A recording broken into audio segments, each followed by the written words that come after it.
En los trayectos de ida o regreso en taxi, muchos de sus conductores han sido testigos de situaciones increíbles que a ninguno se nos pasa por la cabeza.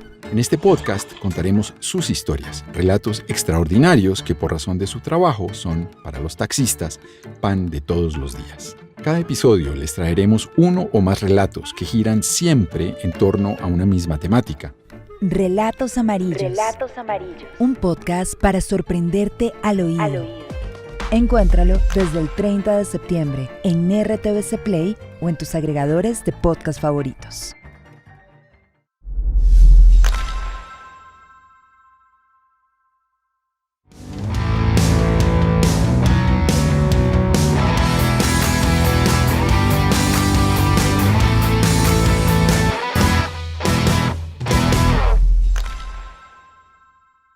Este espacio de Relatos al Desnudo, un espacio del podcast Relatos Amarillos en el que aprendemos el detrás de micrófonos de este capítulo, de cómo crecen las historias en Relatos Amarillos.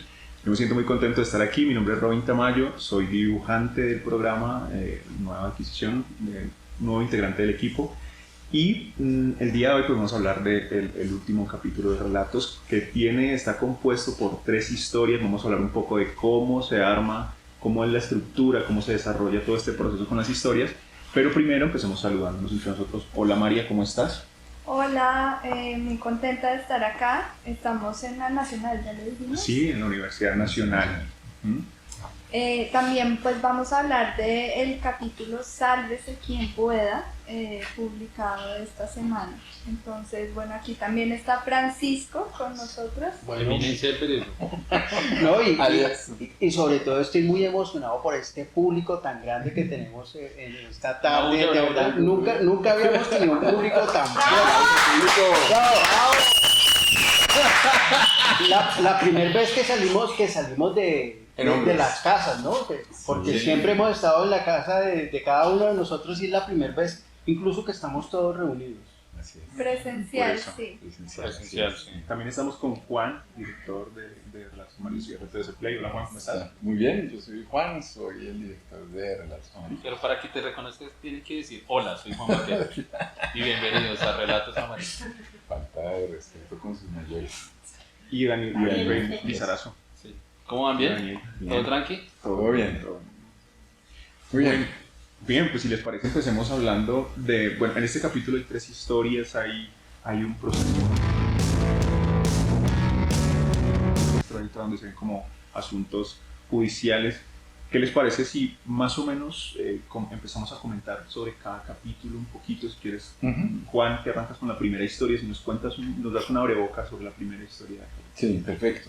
No, pues, o sea, digamos que de las cosas más interesantes de este episodio más reciente, en mi concepto, está en que tal vez nos va a permitir analizar cómo es que armamos un episodio completo. Es decir,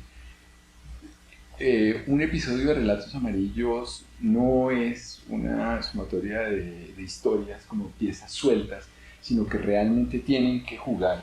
Es que te iba a decir que miraras al público. No, pero es que yo le quiero hablar a ellos, al público, pero el público, a todo este público. Listo, muy bien. Pero más que piezas sueltas, son realmente piezas que juegan una función muy específica, que engranan la una con la otra para, de alguna manera, explorar una idea que tienen en común, que las atraviesa todas. Y ese es el trabajo, digamos, que me parece que es más duro, porque nosotros, de Relatos Amarillos, porque nosotros no solamente tenemos que hacer que la historia funcione como historia suelta, sino que también tenemos que hacer que funcione dentro del episodio completo.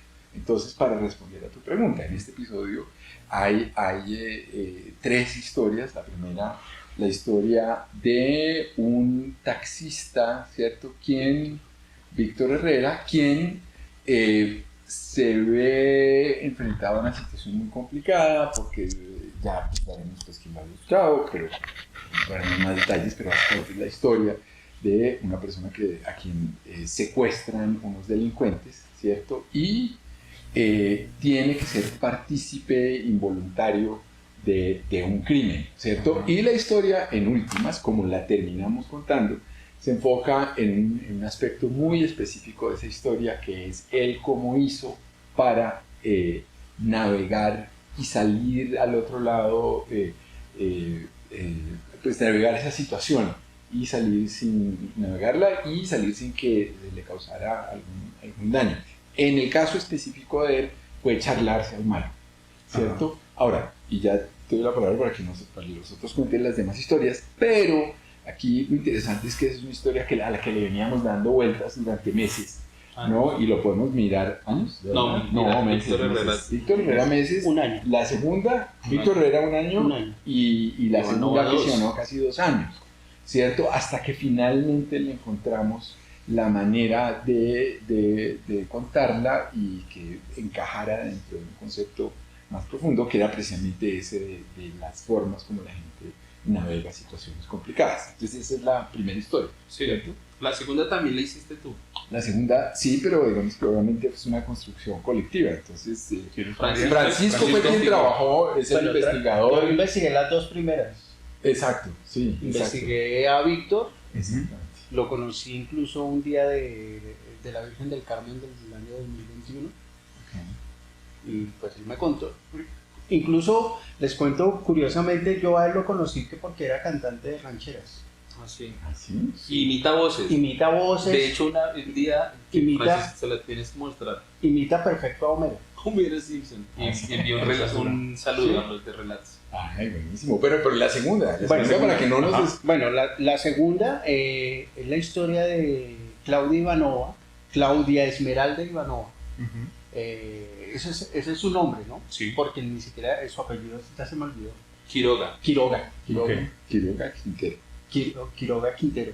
A ver, Claudia es una mujer, digamos que es interesante porque ella es una mujer de un estrato social, de un estrato socioeconómico medio alto, donde su familia tiene la ilusión de que todos sus hijos sean profesionales, pero ella fue siempre una mujer rebelde que siempre quiso romper el esquema de lo que le había dado su familia, ¿no? Y al romper ese esquema se encuentra con una situación que ella no esperaba encontrarse, y es que le metan unas armas en su carro, y entonces su salvación, como se llama el capítulo, Sálvese quien pueda, su salvación fue su papá.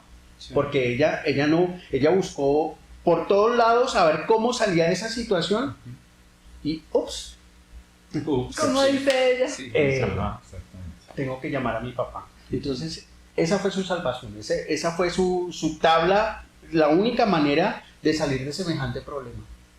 Era la situación que ella menos quería buscar en su vida, pero fue la única que encontró en ese momento.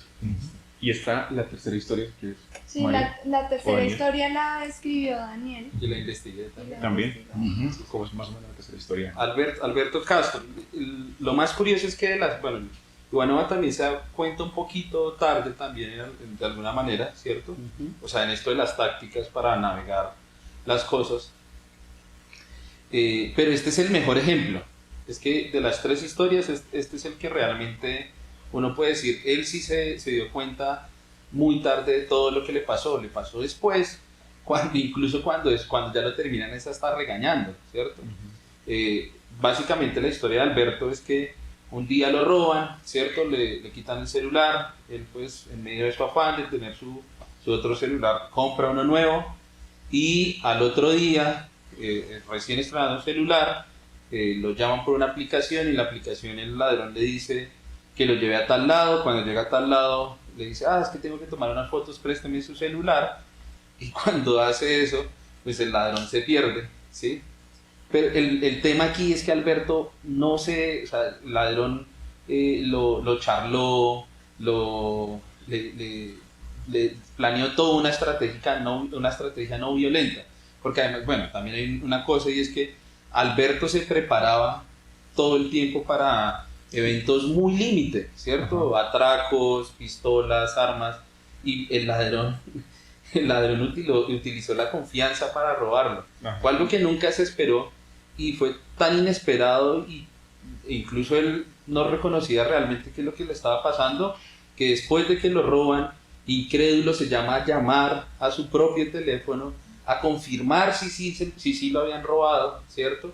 Y después vuelve y llama a la radiooperadora, porque era un servicio de aplicación, y la operadora lo termina regañando, ¿sí? Porque dice, está en mucha hueva, ¿para qué hizo eso? Y recién ahí como que él ya de alguna manera entiende qué fue lo que le pasó y dijo, mucha hueva, ¿cierto? Okay. Una pregunta, ¿alguno de ustedes dos trajo la tarjeta roja? Sí. Sí. Nos cuenta el capítulo. No, pero yo lo que veo es que, sí, por ejemplo, el capítulo se llama Sálvese quien pueda, y uno ve que hay personas al límite en diferentes situaciones. Pero yo veo que también hay como estructuras dentro de una gran estructura para darle nombre al capítulo. Hay un proceso de investigación primero, sí, pero primero va la estructura chiquita, que es la de los capítulos, para que encaje en la estructura grande, que es la de los relatos, para que encaje en la estructura grande, que es la del capítulo, o al contrario, o cómo juegan ahí. Es un proceso, digamos que es un proceso paralelo, ¿cierto? Y depende y varía según el episodio, ¿sí? O sea, yo siempre les he pedido que no arranquemos pensando en capítulos, porque uno en esa medida puede limitar su manera de interpretar la realidad a un enfoque particular que es el que digamos, el que se está buscando de entrada. Yo prefiero que la búsqueda sea totalmente abierta, ya que hemos hablado como de qué es el X de la historia, el Y de la historia, el Y siendo qué es lo que nos parece importante de la historia. Y obviamente lo que pasa es que en la medida en que vamos armando y desarmando capítulos, uno se viene a encontrar con que ciertas lecturas de una historia que hicimos en un momento dado o ya no funcionan, o hay que replantear para poder acomodarlas a una idea más grande de un episodio. Entonces siempre estamos jugando hasta el final con ese constante. Entonces el ejemplo concreto es el siguiente. Yo hablo de la primera y de pronto podemos hablar bastante. La primera, ¿qué pasó? La historia de Víctor Herrera es una historia que, como les decía, de una persona que se ve involucrada en una situación que no puede controlar, va a tener que participar en un delito del cual él no quiere ser parte. Esa historia tenía una segunda parte con la que trabajamos durante meses y meses y meses, que consistía en que él, una vez se logró zafar del enredo inicial, llegó a casa y tuvo que tomar la decisión de si denunciar ante la fiscalía el delito o si quedarse callado y evitarse el problema que se le podría venir encima por cuenta de que los delincuentes le dijeron: si usted llegara a la policía, lo matamos a usted y a su familia y sabemos dónde vive y no se va a escapar. Y él tiene que navegar esa decisión. Al final toma una decisión X que era como sin salida. Él toma la decisión de irse a la fiscalía y eso igual no le resultó bien, porque durante mucho tiempo pues en la vida se le complicó en todos los sentidos. Esa segunda parte de la historia nosotros nunca la contamos. Teníamos una versión inicial que iba a ir en otro capítulo, ¿cierto? Que, si no estoy mal, se llamaba Esto es una jungla sin cinturón de seguridad. Teníamos que jugaba con la idea de el ser taxista es un oficio peligroso y con frecuencia taxistas se encuentran en situaciones que no pueden manejar, que los hacen víctimas de alguna injusticia, y vamos como a examinar ese aspecto como de la realidad. Lo que pasa es que el capítulo de Héctor se cayó. Y que antes también era el tema de la justicia.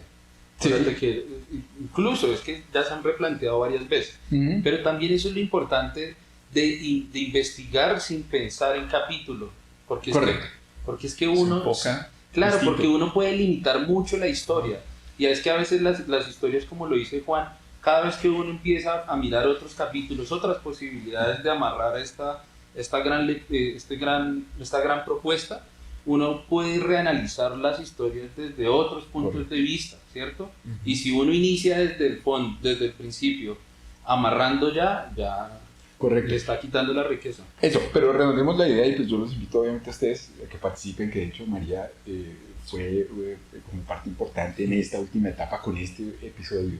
El punto aquí es que sabemos que una misma historia, ¿cierto? No solamente uno puede coger distintos aspectos de la experiencia vital de un individuo para contarlas como historia, sino que además uno puede resaltar distintos aspectos de esa vivencia. Entonces mi punto aquí, lo de Víctor Herrera, que era ese evento de su vida, uno podría decir, yo quiero resaltar el aspecto de la injusticia a la que él ha sido sometido o el enredo incontrolable en que él está y no tiene dónde sí, y eso iba dentro de un episodio, efectivamente, que se llamaba Sin Cinturón de Seguridad.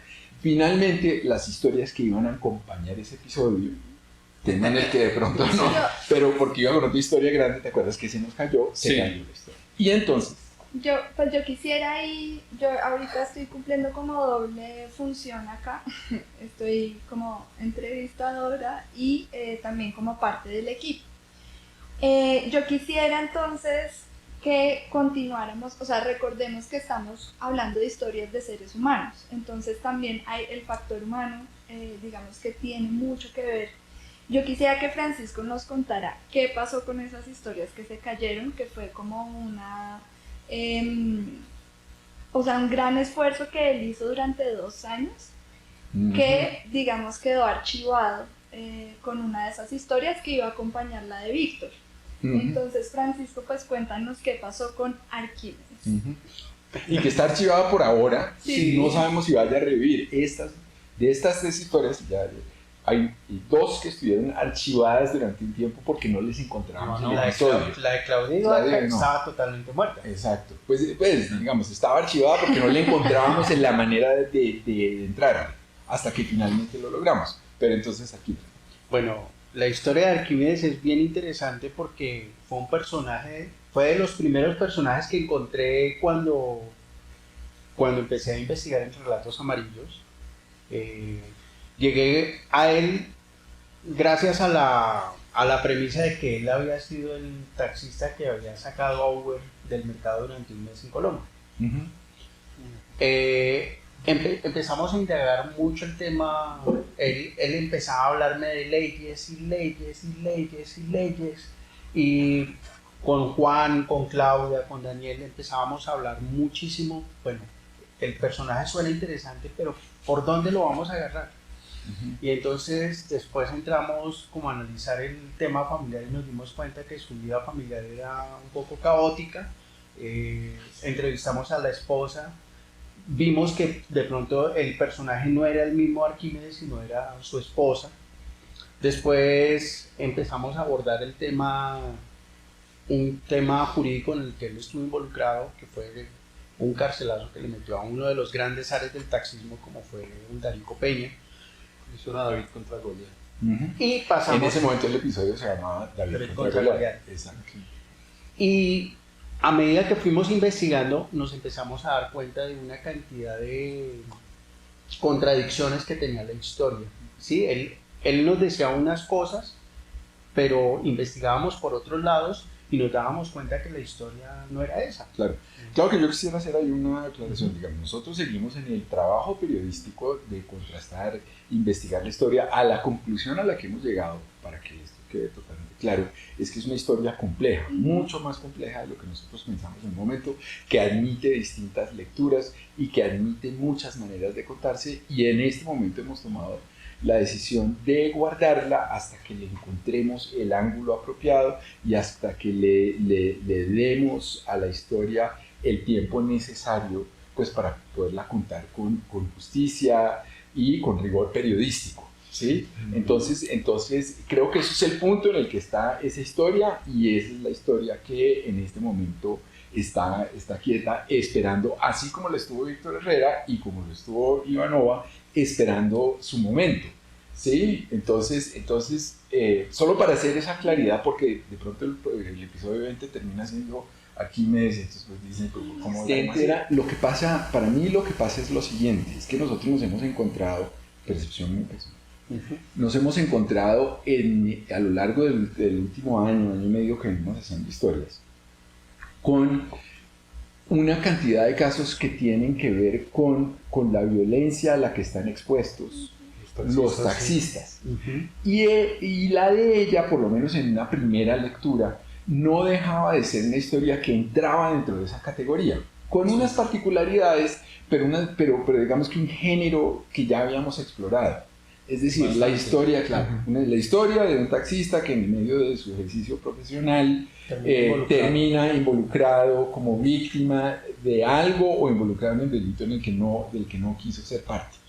En el caso de ella, terminó con unas armas en su carro que ella ni siquiera sabía que estaban ahí, la paró la policía y terminó metida en un lío judicial. Entonces, para mí siempre era, pues esa historia, o sea, está bien, pero ya esa la hemos contado de otras maneras. Entonces la teníamos ahí guardada, esperando, por eso no encontró un espacio en el episodio 2, porque ese era un episodio que trataba de un tema ligeramente distinto, que era el reto de ser mujer y lidiar con todos los, ¿no? Mientras que, una de las protagonistas lo decía, mientras que los hombres en los días de pico y placa se quedan en la cama mirando televisión y rascándose la barriga, una mujer tiene que atender a los hijos, cocinar, limpiar, no sé qué, en fin.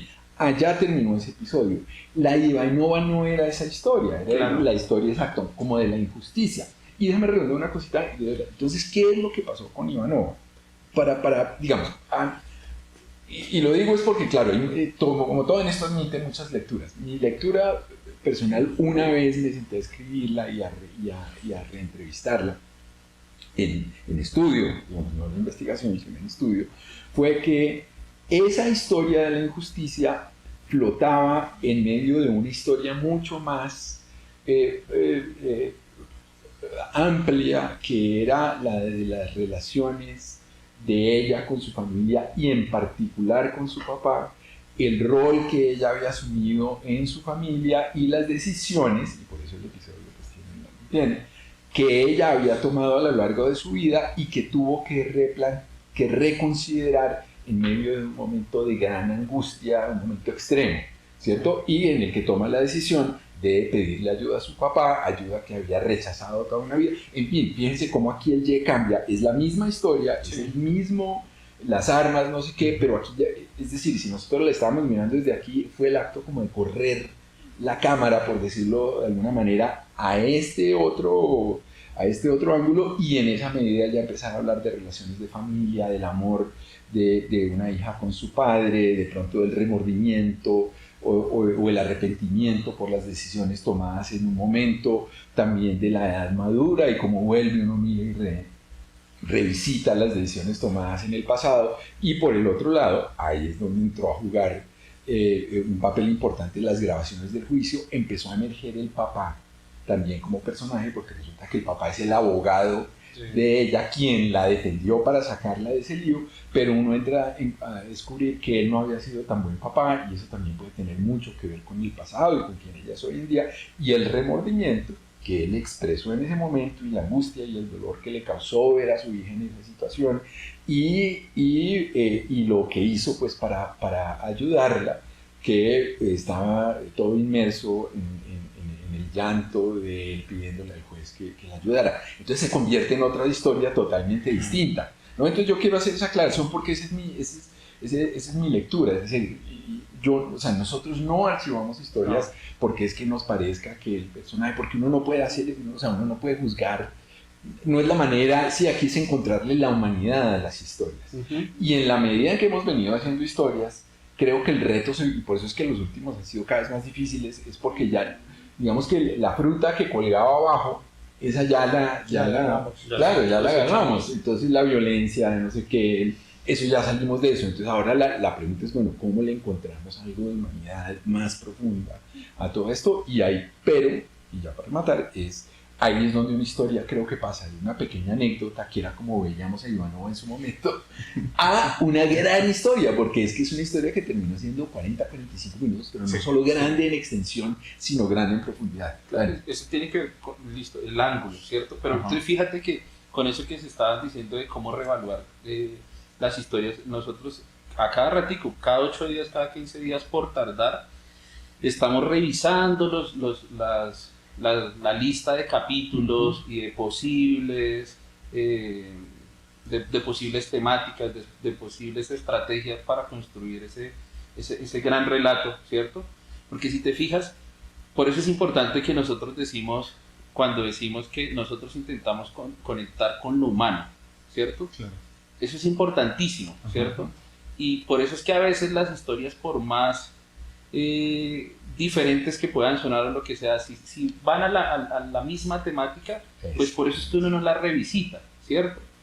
Así sean otros escenarios, pero fíjate que nos están hablando precisamente de eso central y de ahí es que nosotros agarramos y conformamos capítulos. Ya después lo que hacemos es listo, démosle oxígeno a esta, ¿cierto? Caso Arquímedes, Ivanova, y después con el tiempo lo que pasa es que van saliendo un montón de temas. De hecho, a veces en las reuniones también hacemos un montón de lluvias de ideas, se anotan y después ya con el listado en mano empezamos a pensar, bueno, ¿qué empezamos a ver aquí? Por ejemplo, un ejemplo claro era Florencio Cuatín, que lo teníamos para un episodio de jubilados, pero después nos dimos cuenta que encajaba muy bien en familia, porque era la historia de un hijo queriendo proteger a su padre, ¿cierto? Y como toda esta concepción más grande de familia, de unirse, de protegerse, ¿cierto? Entonces, esa reevaluación continua de historias es muy importante también para empaquetar y en últimas, ¿cierto? Lograr nuestro cometido, que es conectar a través del humano, ¿cierto? Más allá de si utilizamos una u otra, que ya después habrá el espacio para utilizarla, ¿cierto? Pero esa perspectiva desde la estructura, pues es muy interesante, porque cuando uno tiene ganas de contar algo, uno va como a contar, uno tiene las ganas de contar, pero cuando uno lo mira como en relatos desde la estructura general, si uno no lo mira así, ¿ustedes creen que uno sacrificaría esa humanidad que tienen, o sea, la humanidad del personaje, si uno no lo mira desde la estructura, o sea, si lo mira o sea, como para no mirar la fruta que está abajo, sino mirarlo desde, no, esta historia no va aquí por estructura? Es que esa decisión es la que me parece muy interesante, que la estructura sea la que diga un año de Francisco Starch y va. María, pues María que dice, porque de hecho María fue la que nos ayudó, la que destrabó este episodio. O sea, fuiste tú quien dijiste, aquí lo interesante de estas historias y lo que tienen en común es que tú hablabas de estrategias, de las estrategias que la gente utilizaba para sortear. Entonces, no sé, ¿tú qué opinas al respecto? Como la bolita. Tómala. Bueno, es que ahorita estaba pensando, tengo como dos respuestas. Una es como que a mí me maravilla y a veces también me asusta, como nosotros tenemos un ritmo de investigación y demás, o sea, es como muy orgánico, ¿no? Pero a la vez tenemos esta presión de publicar, entonces digamos que la estructura ahí es vital porque es lo que nos permite como quedar como agarrados de algo y digamos tomar decisiones estratégicas para no quedar como volando y precisamente poder decir nosotros guardamos esta historia para después y no se desecha. Entonces yo no soy periodista, pero yo creo que sí tiene que ver como con los ritmos que a veces son difíciles de compaginar, pero con ese respeto a la historia misma de la vamos a contar porque es interesante y lo que decía Juan, vamos a mirarla desde cierto ángulo. Y también como desde lo que a nosotros nos parece interesante, que ahí es donde viene otro aspecto que menciona Juan muy seguido, y es acá nosotros estamos metidos desde nuestra subjetividad. No me acuerdo si lo dices así, pero sí estamos desde nuestra subjetividad y desde lo que nos parece interesante. Entonces cuando uno dice estructura piensa como que es algo súper académico, súper rígido, pero al contrario es muy flexible. O sea, que yo creo que es como lo que hemos venido aprendiendo y lo que queríamos conversar en esta charla, que es nosotros todo el tiempo estamos cambiando. ¿Cómo cambia la naturaleza? No, claro, pero sí. Y en esa medida la lectura que uno le dé a una historia y desde donde la cuenta pues también se va afinando. O sea, hay historias que le hemos dado vueltas y de pronto hay un día en que uno dice, oiga, esto, y hoy pasó en la reunión de hoy, ¿no? Como que hay cosas que no hemos visto y de pronto como que todo el mundo conectó con una idea. Yo, solo para redondear la respuesta de María Alejandra, yo creo que es útil en ambos sentidos. Es decir, es una herramienta de gran utilidad uno saber que puede contar una historia o debe contar una historia desde un ángulo específico, porque eso es lo que a uno le permite en últimas atar historias que aparentemente están sueltas, y es lo que le permite a Relatos Amarillos ser pues, lo que es. Sin embargo, para mí esa es una manera de abordar el trabajo que es esencial, así estuviéramos soltando episodios sueltos. Y es por lo siguiente: uno de los grandes errores que yo creo que uno comete como contador de historias, como documentalista, como lo que ustedes quieran llamarlo, es que uno tiende inicialmente a tomar fotos tipo abuelita. ¿Sí? Cuando uno le dice a la abuelita, oiga, tome una foto, la abuelita lo que hace es que se va lo más lejos posible, coge el celular y mete todo lo que pueda en la foto. Y queda el piso. Y hasta el piso, o sea, piso, cae todo. ¿Sí? Esa es la foto que toman los papás de uno. Una persona que sabe de fotografía, bueno, puede tomar por decisiones estratégicas esa foto, pero usualmente tiende a más bien escoger dentro de todo eso algo que ellos están viendo que de pronto nadie está viendo, o que aislándolo pues como de ese gran paisaje empieza a tener una relevancia, un significado, una belleza que nadie más ve. Entonces un fotógrafo profesional lo que anda es con su cámara y de pronto va caminando en medio de la calle y una persona normal está aturdida con información e imágenes y de pronto dice, ¡tum!, ese candado brilla allá. ¿Por qué? Porque es que si yo lo veo desde aquí, brilla de una manera que me hace sentir unas cosas que nadie, pues que todos conocemos, pero que eso saca a flote, y van y toman esa foto. ¿Sí? Y eso es lo que uno tiene que hacer como contador de historias. Es decir, claro, la historia de, por ejemplo, Ivanova, esa es una historia de vida que ella tiene 50 y pico, debe tener ahora, o sea, uno como resume 50 y pico de años, claro, uno se podría escribir una novela completa y de pronto puede hacer una opción, pero incluso así uno tiene que escoger dentro de eso qué es lo que resulta más importante y de alguna manera cambiar el ángulo hasta que uno coge la perspectiva específica en que hay un brillo ahí y que uno ve algo que está ahí y que se lo puede transmitir a la gente y hacerlos ver algo que si uno no hubiera atravesado ese acto de aislar y de componer, probablemente hubiera pasado desapercibido para la gran mayoría de la gente. O sea, Ivanova está ahí, ha estado ahí toda su vida y de pronto le tocó esperar a que llegara Relatos Amarillos a enfocarla y a presentarla y sacar todo lo que no. Ese es un acto esencial en todo, pues para contar historias. Lo que pasa es que ahora sí, y muy útil para Relatos Amarillos, es que si nosotros logramos encontrar 3 espacios, 3 momentos, 3 objetos que brillan de la misma manera, entonces uno los puede amarrar en un paquete y entregárselos a la audiencia de manera tal que a mí me parece que genera una experiencia distinta, porque uno lo invita a reflexionar sobre un tema, y más que decir, aquí es que el episodio no es sobre Ivanova, ¿sí me entienden? Es sobre las estrategias que uno utiliza y eso, cómo uno lo puede afectar, no sé qué, y los muchos matices que puede tener esa idea, y eso es lo que tratamos de hacer. Entonces yo por eso diría que son ambas cosas. Yo ahí tocas como un tema interesante, y pues que a mí me parece muy lindo, y es como, claro, la estructura no solo nos ordena a nosotros, ordena el relato, sino que también le ordena el relato de la propia vida al entrevistado. Entonces yo quisiera, sí, Francisco, que contaras qué te dijo Claudia respecto a su relato. Pues le saco la vida. No venía preparado. Claudia se emocionó muchísimo. Incluso algo que me parece importante que estamos haciendo en Relatos Amarillos es que Claudia tiene en este momento una muy mala relación con sus hermanas.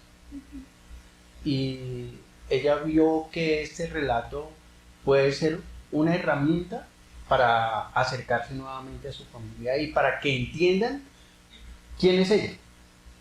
Porque algo que me dijo Claudia es que nunca nadie la había entendido tanto como la entendimos nosotros en Relatos Amarillos. Sí, eso es lo más emocionante de esta historia. Y incluso yo llamé a Juan muy emocionado cuando escuché el... No venía preparado. Yo también le tengo la grabación. Le tengo la grabación. Claro, si no, pues la más emocionada, Francisco. Fue muy emocionante, fue muy emocionante. A mí me emocionó mucho el relato de Claudia porque me sentí compenetrado en que yo conocía tan bien la historia que sentí que como se ha contado la historia había hecho justicia con lo que realmente Claudia me había dicho en toda la investigación. Yo ahora quisiera como que habláramos un poquito de cómo es la experiencia para nosotros. Un día antes de... ¿Qué pasa un día antes de publicar o el día que vamos a publicar? ¿Qué no pasa? Es que ¿qué no pasa? ¿Qué no pasa? Pasa de todo. Igual, antes de publicar ya en muchos casos ya está todo resuelto, o sea, por lo menos en estrategia y en decisiones, ¿cierto? Que ahí es donde entra la estructura también como un salvavidas, o sea, como un polo a tierra, una carta de navegación, una carta de navegación para tomar decisiones.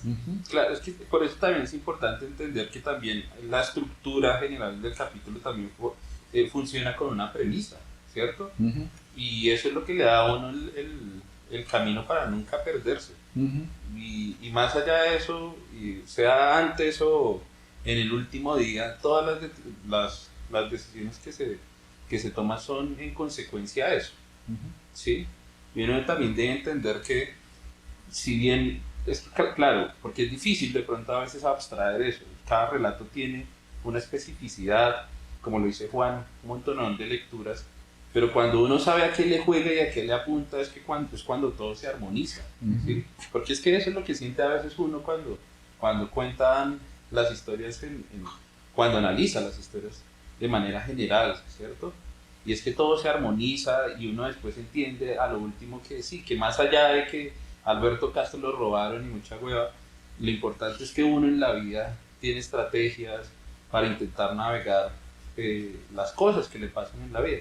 ¿Sí? Que más allá de que sea una u otra, todas son válidas y eso es parte de ser humano, ¿cierto? ¿Esa era tu pregunta? Pues es el... Pues sí, estamos reflexionando sobre la estructura. Yo quisiera... ok, ya pensé, entendido, listo. Es que pensé que íbamos a hablar de lo que hacías el día antes. No, de lo que hacía el día antes ya es mucho más técnico que estructural, porque de hecho en muchas de las historias ya incluso, algunas de pronto por alguna modificación que se dio cuenta después de una escucha, porque eso también lo hacemos, de reescuchar, de replantearnos, de tomar comentarios, uno replantea y reestructura, pero porque uno ya igual entiende que tiene una estructura mayor, pero de todas formas esa reestructuración va en consecuencia de eso, ¿cierto? Y eso pasa no solo un día antes, pasa la semana o desde el mismo momento en el que uno la empieza a concebir. Lo que pasa es que a veces también lo que pasa es que una vez como escritor o como investigador, o si uno está dentro de la parte de la investigación, a veces también es difícil abstraerse y por eso es necesario, por ejemplo, la voz de Juan o tu voz, ¿cierto? Que a veces con lejanía a uno le dicen, mire, ojo que está cayendo en esto, ojo que está cayendo en esto otro, y uno no entiende en últimas a qué le está jugando, que era por ejemplo lo que estaba pasando con Puntilla y por eso no salió en este capítulo, que era la otra historia que se quería armonizar con eso. La estrategia que se había tomado para contar todo el capítulo, ¿cierto? No le estábamos encontrando la coherencia, no le estábamos encontrando el camino de manera mucho más fácil, y lo que decidimos en últimas, ya que Ivanova se estaba creciendo demasiado, que eso fue lo otro, que Juan cuando la empieza a estructurar ve que se le está volviendo una cosa así de grande, que al último terminó casi de 50 minutos, algo así, no, 40 minutos, ¿no? 40 y pico de minutos, ¿sí? A una historia que al principio pensábamos muy corta, ¿sí? Pero todo eso es mucho más claro cuando uno ya tiene una idea y uno sabe para dónde va. Es como, la idea general es como la cartografía y uno empieza a navegar a partir de esa guía, ¿sí? Y eso creo que ayuda en todo trabajo creativo, pintar un cuadro, escribir un libro, hay que ir a hacer una historieta. Hacer una historieta. La estructura. Dibujitos. ¿Caricaturas? No. Que pronto van a ver también. Claro, yo creo que para responder ya puntualmente tu pregunta, claro, todo eso se puede materializar en actividades técnicas puntuales, pero lo que estamos haciendo es echándole una última mano de pintura al episodio, que implica de pronto reescribir una presentación, el paso de una historia a la otra, de pronto también ajustar historias, musicalizar, pero obviamente todo en función, que a veces no es tan fácil de hacer hasta que uno no tiene como todo en la cabeza, porque si hay un momento en que uno tiene que estar bien, poniéndole bolas al detalle, etcétera, etcétera, etcétera. Entonces, sí, por eso es que a veces eso también es difícil de leer, y por eso Juan a veces uno puede incluso sentir frustración cuando está musicalizando, pero es porque uno también a veces no tiene en mente que además de que cosas. Claro, que hay un montón de cosas, que hay una estructura grandísima, ¿cierto? Y de pronto, que eso es lo que, por ejemplo, lo que le pasa mucho a Germancho, y con lo que él dice que se frustra demasiado, es no entender toda esa magnitud, ¿sí? Y por eso es que hacemos dupla. Pero eso también se logra cuando ya se tiene muy definida toda la parte estructural. Ahí ya uno empieza a tener más luz. Bueno, yo creo que ya. ¿No estoy cerrando? ¿Cómo estamos? ¿Cómo vamos de tiempo? Pues nos ¿Cómo va de quedan tiempo? Menos de 5 5 minutos. 5 minutos. ¿Cómo? Vale. Bueno, yo tengo otra. Estaba pensando en que la estructura también nos sirve con eso que decía Daniel sobre la frustración. Bueno, yo les voy a preguntar por emociones, porque pues igual también soy psicóloga. Yo siento que la estructura también a uno le permite navegar como esa frustración del ego y de entender que como que las historias y el capítulo es un trabajo en equipo. Que es lo que Juan siempre nos dice, pero a veces, claro, cuando toca reescribir en muy corto tiempo, cuando a Francisco se le cae, yo quiero que me hablen un poquito de eso, como de si están de acuerdo con lo que yo estoy diciendo, de la frustración, de todos estos cambios, de esta estructura. ¿Qué frustra? Es la pregunta que quieres que ellos hablen de la frustración que Sí. sienten cuando, ok, pues está bueno para escucharlo, tenemos que 10 Espera, minutos solamente. espera, ¿cómo así? Repite la pregunta, es que no entendí a qué ibas. Bueno, yo iba a Navégala. con la Dale estructura. estructura. Listo. Yo estaba pensando que la estructura precisamente es como una herramienta de comunicación entre todos, ¿sí? Sí. Entre escritores, investigadores, bueno, nosotros que estamos en la parte editorial, y es lo que permite que no, digamos que más o menos nos cuidemos como el ego y entender que es un trabajo grupal, que porque estamos navegando todo eso juntos. Yo quisiera como que habláramos un poco de pues esas frustraciones que sí igual aparecen a pesar de tener la estructura como salvavidas o como carta de navegación. ¿Ya? Sí, ya quedó claro. ¿Quién vale? ¿No tienes que ir al baño? No, lo que pasa es que muchas veces también... bueno, fíjate, muchas veces lo que ha pasado también es que uno cuando entiende o cuando se escucha la historia, porque por eso es tan importante tenerla ya materializada, se da cuenta que a veces hay cosas que no funcionan, ¿sí? Que por ejemplo es el caso Puntilla, ese es el mejor caso. Cuando uno la escuchaba, estaba de alguna manera entendiendo, es que el ritmo, el horizonte que le estamos planteando a esto, no es realmente algo real, ¿sí?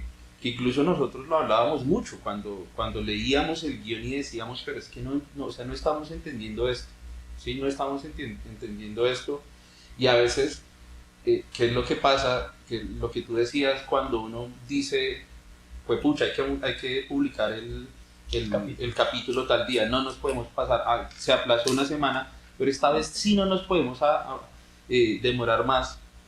La frustración es como la impotencia de no saber qué hacer en esos casos, pero ahí es donde, por ejemplo, la labor de Juan toma vital importancia, porque de pronto a veces, yo no sé si será la misma inexperiencia, que me imagino que sí, claramente, a uno todavía no lo ayudan a navegar esas complicaciones, pero Juan de un momento a otro, como un mago, saca de su sombrero el conejo y encuentra la solución para guiar, que fue lo que pasó. Vio en Ivanova como, me acuerdo, fue una charla en que tú nombraste como que sentías era que la historia hablaba más de estrategias sobre cómo navegar, él estaba escuchando Ivanova para hacer la introducción, vio otra historia inmediatamente escuchando la grabación, ¿cierto? Y se iluminó el camino, ¿cierto? Porque ahí estábamos, yo me acuerdo ese día, yo estaba rascándome la cabeza, yo decía, ¿qué vamos a hacer?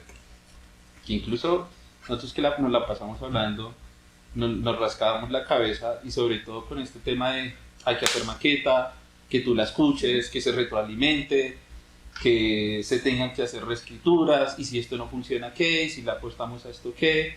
Y mientras tanto va llegando la fecha límite, y uno se siente, pues, ya llega un punto en el que también la inexperiencia que uno tiene lo frustra. Y en el tema de investigación ni más. Imagínate, Francisco, con Arquímedes. Pues una investigación de 2 años para que después uno sienta que la historia no va por el camino que uno siempre la ha tratado de...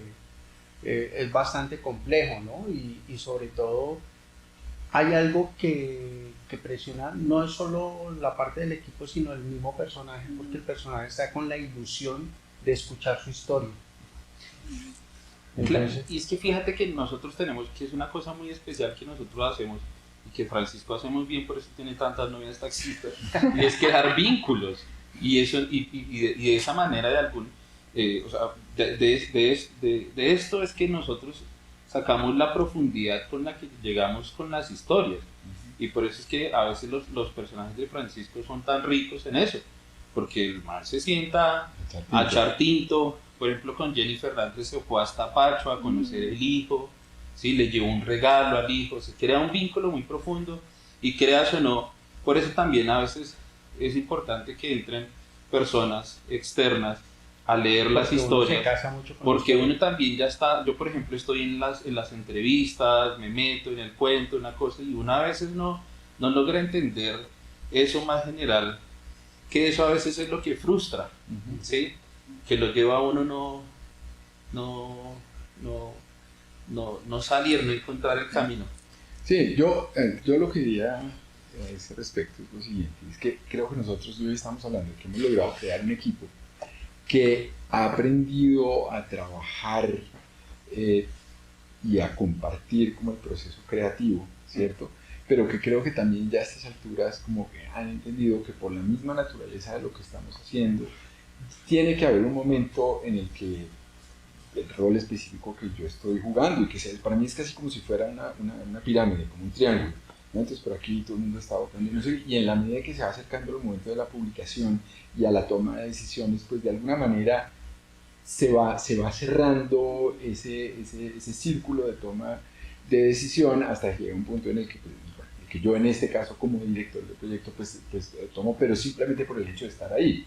El día que yo no lo esté, que esté Daniel, que esté Francisco, que estés tú, que esté María Alejandra, pues ustedes leen, y lo mismo, conforme a las experiencias vividas y a la propia sensibilidad, de pronto empujarán las historias y el proyecto en una dirección específica. Sí me parece esencial ese acto final de cuando alguien llegue y dice, oiga, es por aquí y no por allá. ¿Por qué? Porque, ajá, ¿me entiendes? Y obviamente uno puede tomar esas decisiones mal o bien, ¿no? Pero hay solamente, o sea, hay un momento en el que, listo, todos hablamos, todos opinamos, pero sí tiene que haber un momento en el que, bueno, de todas estas ideas, vamos por aquí, y el grupo digamos que lo ha entendido así, ¿no? Entonces creo que la frustración puede venir de, yo me la había imaginado por este lado, y realmente resultó por este otro, o hice esta cantidad de investigación con alguna de las historias de Antonio de este episodio, dijo, pero me terminaron publicando fue como este pedacito, ¿no? Sí.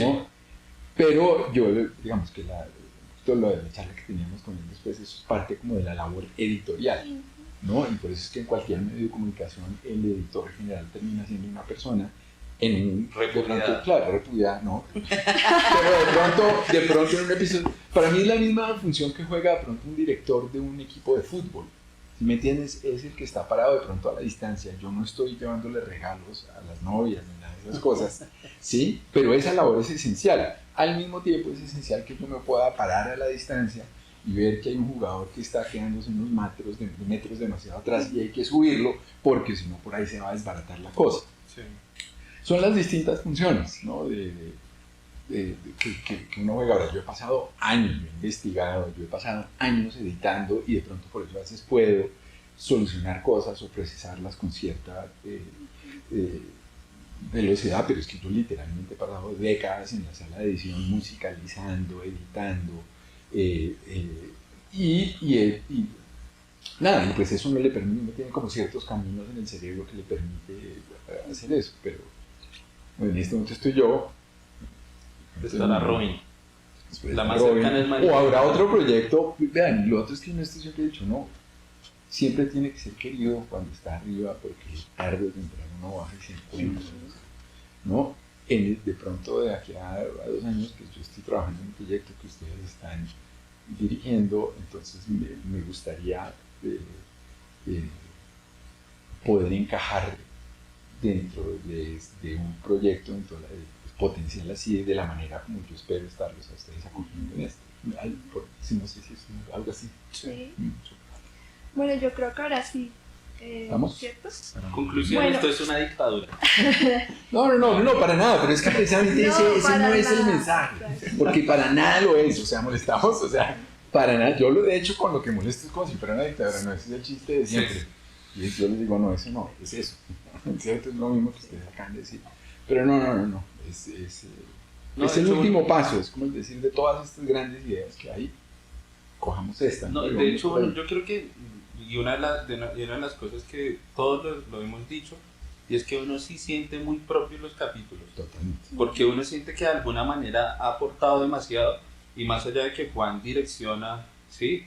Le dice a uno cómo atacar o lo que sea, que ya es parte de su trabajo y de su estrategia, uno sí al último se siente muy propio, y por eso uno también siente mucho los capítulos. Francisco, ¿sí? Él está en la parte de investigación, pero mira cómo se afecta con las propias historias y demás. Claro. No, y para ir más lejos, el capítulo 19 lo destrabaste tú. Yo lo que pasa es que dije, eso es una buena idea. No estoy de acuerdo con ella, esa es la idea que yo quiero. Porque la dictadura acá realmente no es de Juan. Sí, no es de Juan. Pero no es que María lo diga. No es que es lo que María dice. Sí. ¿Listo? Bueno, pues bueno. muchas gracias. Gracias los a todos. Que están en... Solo una cosita. Ayer estuvimos de cumpleaños. Sí. Cumplimos 1 año al aire. Próximo episodio, capítulo de cumpleaños muy especial. No se lo pierdan, realmente muy novedoso, muy entretenido. Entonces, Y para muchas gracias. Para los que sigan, igual la invitación de los personajes que quieran escuchar, Sí, que van a porque ser seguimos parte en ese de... proceso. Sí, entonces para este capítulo queremos volver a hablar con las personas que, pues como con estos personajes más entrañables. Entonces los invitamos a que nos escriban a nuestro WhatsApp.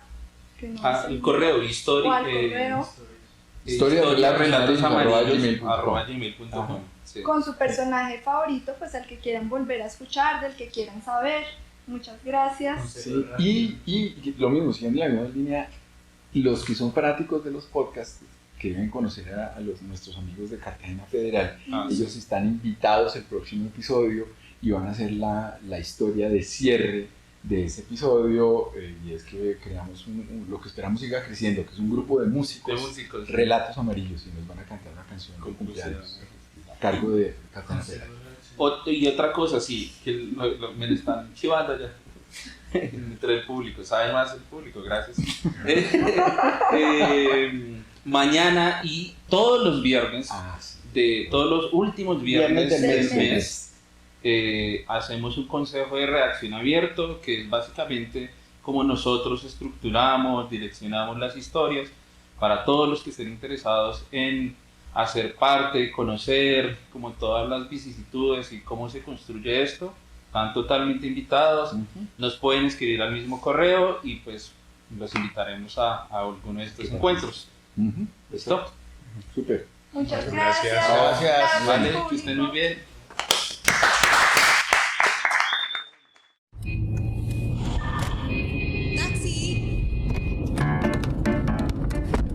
En los trayectos de ida o regreso en taxi, muchos de sus conductores han sido testigos de situaciones increíbles que a ninguno se nos pasa por la cabeza. En este podcast contaremos sus historias, relatos extraordinarios que por razón de su trabajo son, para los taxistas, pan de todos los días. Cada episodio les traeremos uno o más relatos que giran siempre en torno a una misma temática. Relatos Amarillos. Relatos Amarillos. Un podcast para sorprenderte al oído. Encuéntralo desde el 30 de septiembre en RTVC Play o en tus agregadores de podcast favoritos.